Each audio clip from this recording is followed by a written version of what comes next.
سلام بر همه شما عزیزان، امیدواریم همه شما خوب هستید. ما امروز درس نهم را میخوانیم. درس نهم امروز ما آداب تعلیم و تربیت می باشد. میگویند در اسلام همه کارها دستورالعمل و قانونهای خاصی دارد که در اصطلاح آداب آن کار گفته می شود. کہتے ہیں کہ دین اسلام میں تمام کاموں کو انجام دینے کے لیے ایک دستور ہوتا ہے، قواعد ہوتے ہیں، قانون خاص ہوتے ہیں، خاص قانون بنے ہوئے ہیں کہ جن کو اصطلاحی طور پر آداب کہتے ہیں۔ ان کاموں کو کہتے ہیں آداب، جیسے کہ تعلیم کے آداب کیا ہیں، تربیت، انسان کی تربیت کے آداب کیا ہیں، قانون کیا ہیں، قواعد کیا ہیں۔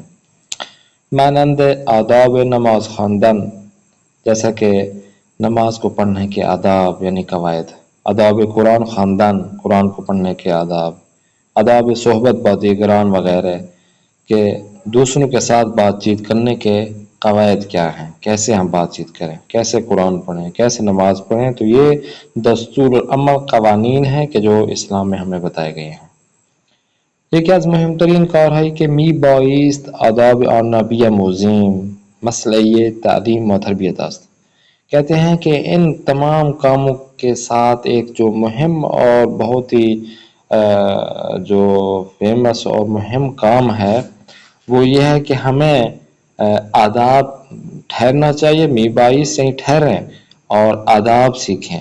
آداب کو ہمیں سیکھنا چاہیے اور خاص طور پر مسئلہ تعلیم و تربیت، تعلیم اور تربیت کے حوالے سے انسان کو آرام سے سیکھنا چاہیے، قوانین کو دیکھنا چاہیے۔ مرحوم شہید ثانی در کتاب ارزشمند منیت المرید بتفصیل به این امر مهم پرداخته است۔ جو مرحوم شہید ثانی ہیں انہوں نے اپنے کتاب بہت ہی گران قدر کتاب ہے منیت المرید، اس میں اس بہت ہی مہم کام کے بارے میں تفصیل سے بتایا ہے۔ مہم ترین این آداب عبارت انداز، یہ جو بہت ہی مہم کام ہے اس کے کیا کیا قواعد ہیں یہ نیچے دیے گئی ہیں۔ سب سے پہلے کہتے ہیں طہارت در کلاس۔ اگر تعلیم حاصل کرنا ہے تو تعلیم حاصل کرنے کے لیے آپ کو کلاس میں جانا پڑے گا۔ اگر کلاس میں جا رہے ہیں تو آپ مطہر ہوں، پاک پکیزہ ہو کر باوضو ہو کر جائیں۔ شمار یہ کہ کہتے ہیں استاد و شاگرد می بایست با وضو در جلسه درس حاضر شوند۔ کہتے ہیں کہ استاد اور شاگرد کو چاہیے کہ اپنے جو درس تدریس ہو رہی ہے اس کلاس میں باوضو ہو کر حاضر ہو۔ و درس را با نام و یاد خداوند آغاز کنند، اور اپنی کلاس کو، اپنے درس کا آغاز آپ پروردگار کے نام سے شروع کریں۔ بسم اللہ الرحمن الرحیم پڑھیں۔ تا آنچه را که می آموزند برای خدا باشد، اور جو کچھ بھی آپ سیکھ رہے ہیں وہ پروردگار کی جانب سے پڑھیں کہ یہ جو میں سیکھ رہا ہوں خداوند متعال کے لیے اور خداوند متعال کے مجھ پر جو عنایت خاص ہے، اگر خداوند متعال نے مجھے یہ توفیق نہ بخشی ہوتی تو میں یہ نہ سیکھتا۔ تو اپنی نیت آپ پاک رکھیں۔ و درس را برای خدا باشد و خداوند هم به واسطه طهارت ظاهری، طهارت باطنی و فکری را به آنها عنایت نماید، تاکہ پروردگار کے لیے آپ یہ کام انجام دیں گے، کوئی بھی کام ہو قربتاً اللہ آپ انجام دیں گے تو جس کے واسطے اسی کے ذریعے خداوند متعال ہی کے ذریعے آپ کے ظاہری پاکیزگی، آپ کی باطنی پاکیزگی اور فکر جو ہے نا پروردگار آپ کو یہ عطا کرے گا۔ شمارہ 2 میں دیکھیں روب قبل بودن، کہ آپ قبلہ رخ ہو کے آپ تعلیم حاصل کریں۔ لازم است استاد در ہنگام درس پشت به قبله بنشیند، کہ ضروری ہے کہ استاد درس دیتے وقت قبله کے پشت ہو تا همه شاگردانش کہ در مقابل او هستند رو به قبله قرار گیرند، سارے جو اسٹوڈنٹ وہ قبلے کی طرف منہ کریں اور استاد جو ہے نا رخ کرے شاگردوں کی طرف۔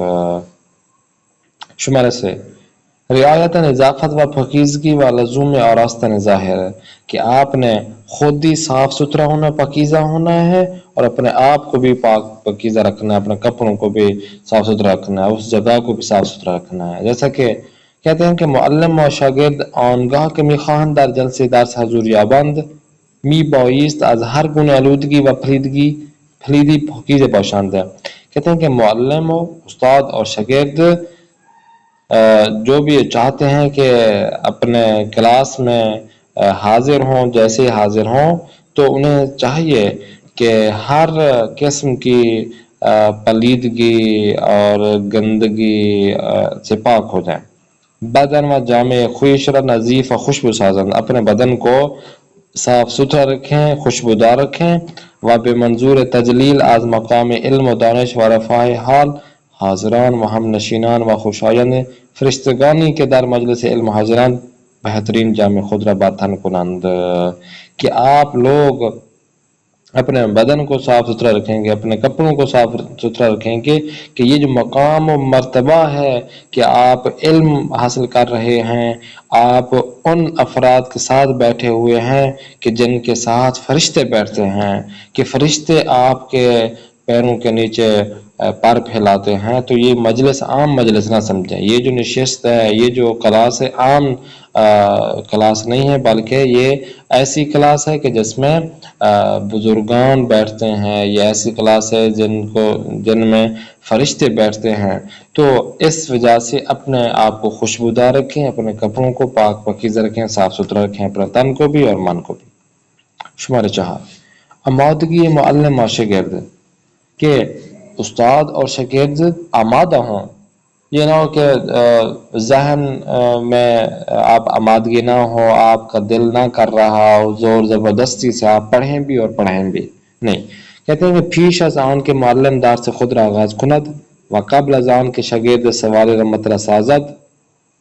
کہتے ہیں کہ استاد درس دینے سے پہلے اور شاگرد سوال پوچھنے سے پہلے، تاکہ اس کے ذہن میں سوال پیدا ہو، تو باید ضروری ہے کہ در مورد آن درس یا آن سوال دقت و تعمل نمایاں تا از شتاب زدگی و لغزش مسون باشند.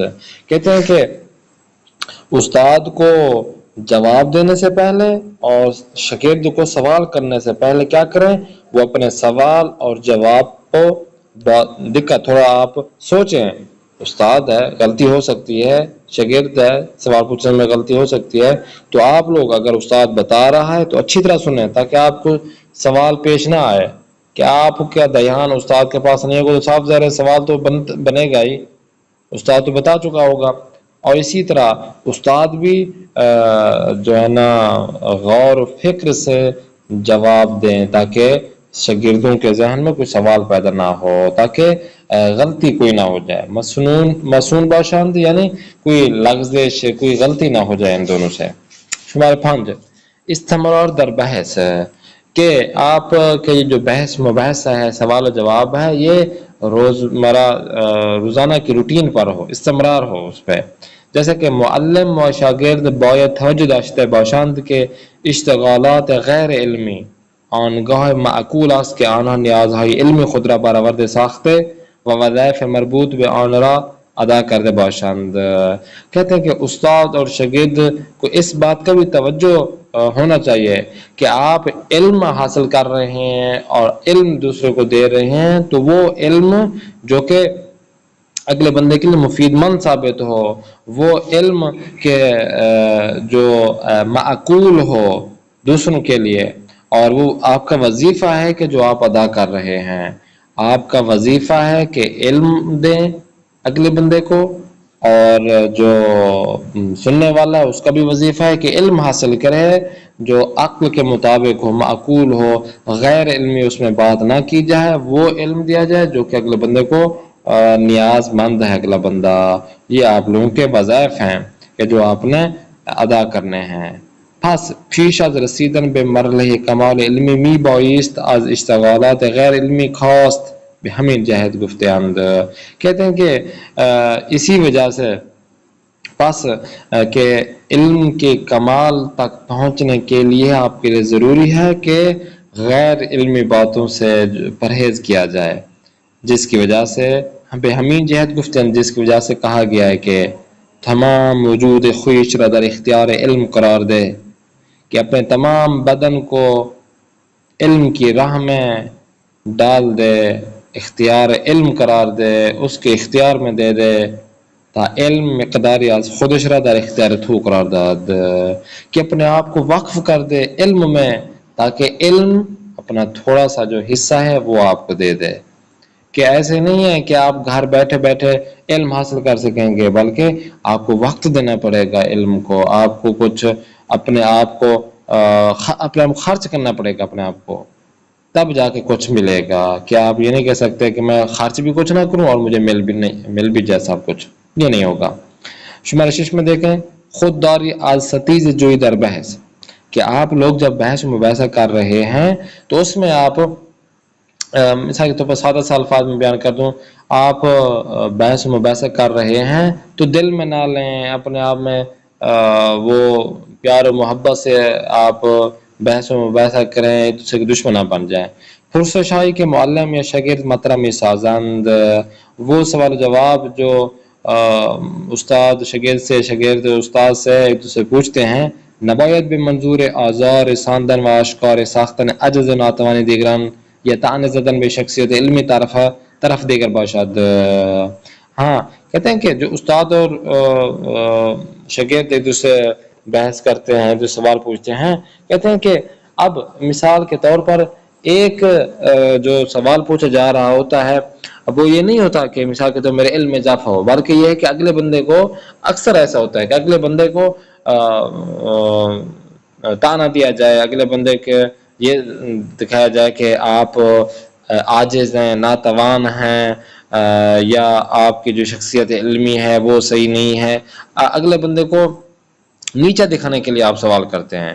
آپ سوال کریں علم میں اضافہ کرنے کے لیے، نہ کہ نیچے دکھانے کے لیے. دوسروں کے سامنے آپ سوال کر رہے ہیں، وہ سوال جو کر رہے ہیں آپ کو جواب پتہ ہے، لیکن یہ ہے کہ اگلے بندے کے علم میں اضافہ کرنے کے بجائے آپ یا تو جواب دے رہے ہیں الٹا، یا اگر سوال کر رہے ہیں وہ بھی الٹا ہے. تو دونوں طرف سے آپ لوگ بحث مباحثہ کریں، لیکن یہ ہے کہ ایک دوسرے کو نیچا دکھانے کے لیے نہیں. تو یہ چیزیں بہت زیادہ ضروری ہیں. آگے دیکھیں، اگر ہدف پرسش کنندے صرفاً خود نمائی و ستیز جوئی باشد، کہتے ہیں کہ جو سوال پوچھ رہا ہے اس کا ہدف، اس کا مقصد یہ ہے کہ میں اپنے آپ کو پہچانواؤں کہ میں بھی یہ ایسے ایسے سوالات کر سکتا ہوں، میرے بھی علم میں ایسے سوالات آتے ہیں، میں بھی ایسا ستیز جو یعنی میں لڑ سکتا ہوں، ایسے سوالات پوچھ سکتا ہوں، میں بھی اتنا کچھ کر سکتا ہوں. وابخاد از این راہ فیروزی خویش واز کار افتاد طرف مقابل رب رخ دیگران بے کشاد، کہتے ہیں کہ اور وہ چاہے کہ اسی راستے کے ذریعے، کون سا راستہ؟ کہ اگلے بندے سے سوال و جواب پوچھے، ایسے ایسے سوال کرے کہ وہ ناتوان ہو جائے، اور وہ یہ چاہ رہا ہو کہ میں اسی راستے کو چن کر ایسے ایسے سوال کر کے میں کامیاب ہو جاؤں گا، اور اس اگلے بندے کو میں ایک طرف پھینک دوں گا، اس کو نیچے دکھا دوں گا. تو ان امر علاوہ بارین کے موجب فرامائگی روح و جلب خشم الہی میں گردد، کہ یہ نہ فقط یہ روح اور دل کو سکون نہیں ملتا، یہ جو ہے نا اسی وقت تو مزہ آ جاتا، لیکن یہ ہے کہ دل کو سکون بالکل نہیں ملتا، اور خاص طور پر یہ اللہ تبارک و تعالی اس چیز سے ناراض ہوتا ہے. کہ علم حاصل کرنا ہے، علم حاصل کرو، نہ کہ دوسروں کو نیچا دکھاؤ، نہ کہ دوسروں کے سامنے کسی کو تذلیل کرو. مفاسد و معاصی دیگری از قبیل استہزاء، کہ یہی چیزیں ہوتی ہیں کہ گناہوں میں مبتلا بندہ ہو جاتا ہے اور دوسروں کو تضحیق کرتا ہے دوسرے افراد کی. آزار دیگران و خود ستائی را برائے انسان بندبال میں آورد، یہی چیزیں ہوتے ہیں کہ دوسروں کو تکلیف میں لے کر آتا ہے. کہ انسان جب دوسرے انسان سے سوال پوچھ رہا ہے، ایسے سوال پوچھ رہا ہے کہ اگلا بندہ تکلیف میں آ جاتا ہے، اگلے بندے کو تکلیف دے رہا ہے. جب 8 بندوں کے سامنے ایک بندہ کسی کو تکلیف دے رہا ہوتا ہے تو اس کا دل دکھتا ہے، تو اسی دل دکھنے سے اللہ تبارک و تعالی ناراض ہو جاتا ہے. دوسروں کے سامنے یہ تکلیف دے رہا ہے، اپنے آپ کی خود نمائی کر رہا ہے، اپنے آپ کو بڑا سمجھ رہا ہے، یہ لوگوں کے سامنے اپنے آپ کو بڑا سمجھا رہا ہے، لیکن دراصل کیا ہے؟ یہ سب سے نیچ ہے انسان.